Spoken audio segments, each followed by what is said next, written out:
Welcome to Unstuck, out of your cave, into your call. Today we're going to be talking about rethinking our thinking. One of the greatest points that keeps us stuck in life is wrong thinking. What is the script that you're playing over and over in your head?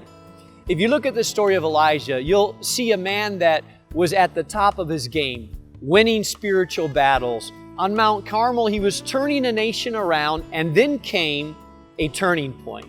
Well, I call it a trigger point. In 1942, a researcher by the name of Janet Travail coined the term trigger point.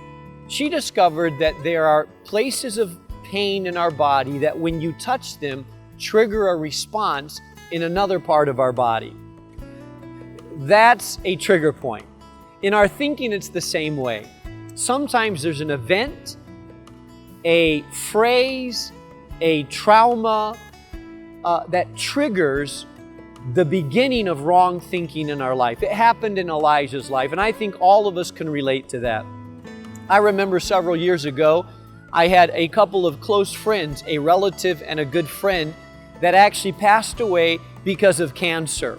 I started thinking about their journey. They didn't know they had cancer until the very end. And I started thinking about cancer and how it invades the body. And it happened to be that I had pain in my lower back. And immediately my mind didn't think about, well, it's a sore muscle. Immediately I thought, what if it's cancer? I went to the doctor to diagnose what was wrong, and he couldn't figure it out. And they did a battery of tests, and my mind started going down that road, and I already started making my funeral plans and started thinking about how my family would be without me. Why? It had hit a trigger point. Finally, the doctor discovered it was a kidney infection. I was never so happy to have a kidney infection. But I've discovered that many of us get a phrase at work that makes us think that we're going to lose our job. You have a bad event in your marriage that makes you think you're going to end up in divorce. You have a discouraging time in ministry and start thinking that all that you do is fruitless and that none of it is worth it. Elijah was asked by God, "What are you doing here, Elijah?" His response tells us that his thinking was on this bad, discouraging tape that he played over and over in the desert until he came to the cave. I have a question for you today.